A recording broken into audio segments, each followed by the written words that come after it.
তো মানে আজিৰ তাৰিখত এটা আমাৰ ফালৰ পৰা অলপমান বেলেগকে নহয়, যিখিনি চলি আছে তাৰে পৰা অলপমান সহায় বিচৰা হৈছে।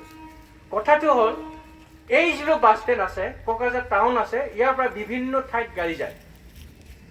চেণ্টাৰটো এইটো, গতিকে ইয়াৰ পৰা আপোনালোকে চেৰফাংগুৰি যায়, ইয়াৰ পৰা কচুগাঁও যায়, ইয়াৰ পৰা বঙাইগাঁও যায়, ইয়াৰ পৰা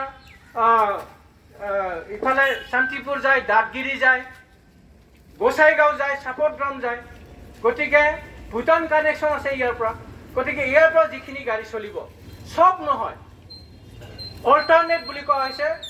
এই চব নহয়, কোন কোন গাড়ী যাব ইয়াৰ বিষয়ে আমাৰ গাড়ী ইউনিয়নৰ মালিকসকল আছে, তেওঁলোকে বিধানটো দিব যে কোন কোন গাড়ী যাব লাগে।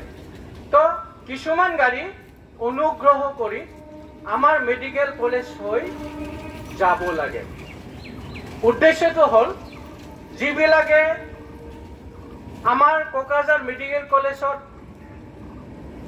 স্বাস্থ্য পৰীক্ষা কৰাব খুজিছে, তেওঁলোকক আমি খুব সুন্দৰভাৱে এটা যাতায়াত ব্যৱস্থা দিব লাগে। আপোনালোকে নিশ্চয় জানে আমাৰ কোকৰাঝাৰ মেডিকেল কলেজ মেইন ৰাস্তাৰ পৰা 3 কিলোমিটাৰমান ভিতৰত আছে।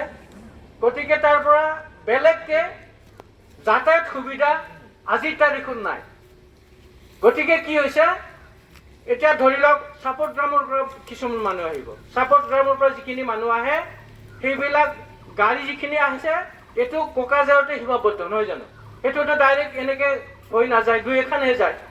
তো ধুবুৰীৰ পৰা যিবিলাক গাড়ী আহিব ইয়াতে থাকি যায়, সেইটো এনেকৈ ওলাই নাযায়। ঠিক তেনেকৈ বাসুগাঁৱৰ পৰা যিবিলাক এনেকৈ আহে ইয়াতে নামে। গতিকে সেইবিলাক মানুহক আমি মেডিকেল কলেজত নিয়াৰ এটা এই চেণ্টাৰৰ পৰা আমি এটা সুযোগ তেওঁলোকক দিব লাগিব।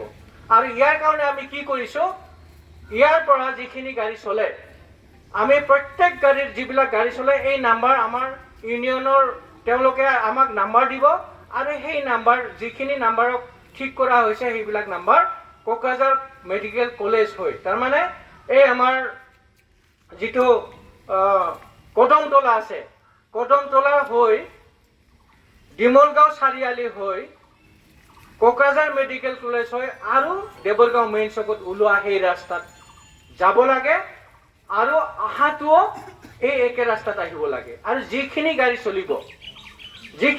চলিব প্ৰত্যেক গাড়ীৰ সন্মুখত এই আমি যিটো লিখি দিছোঁ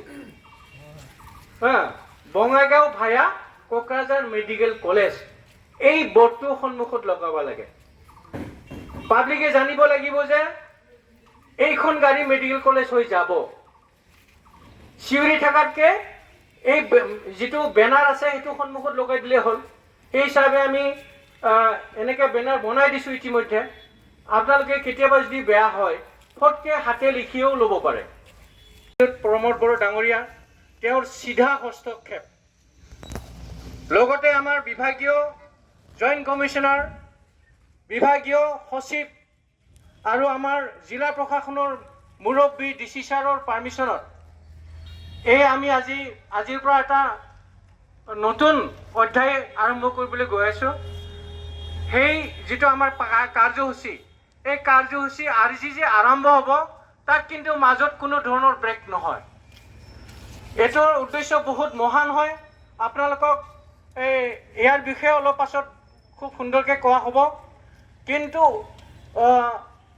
উদ্দেশ্য যিয়ে নহওক কিয় আজিৰ পৰা আমাক যিখিনি দায়িত্ব দিব, আমি ট্ৰেন্সপৰ্ট ডিপাৰ্টমেণ্টৰ ফেমিলি মেম্বাৰ হিচাপে আমাৰ দায়িত্ব আমি সুচাৰুৰূপে আমি পালন কৰি পেলাই প্ৰশাসনক আমি যিমান পাৰোঁ আমাৰ ফালৰ পৰা 100% অলপো ত্ৰুটি থাকিব নোৱাৰিব। আমাৰ ফালৰ পৰা আমাক ক'ব নোৱাৰিব যে ট্ৰেন্সপৰ্ট ডিপাৰ্টমেণ্টে অমুক ভুল কৰিলে। এইকাৰণে এই প্ৰগ্ৰামৰ যিটো উদ্দেশ্য আছিলে এই উদ্দেশ্যটো এইকাৰণে মানে সফল নহ'ল। এই বদনাম যাতে আমাৰ ট্ৰেন্সপৰ্ট ডিপাৰ্টমেণ্টত নাহে এইটো উদ্দেশ্য সন্মুখত ৰাখি আমি আগবাঢ়িম।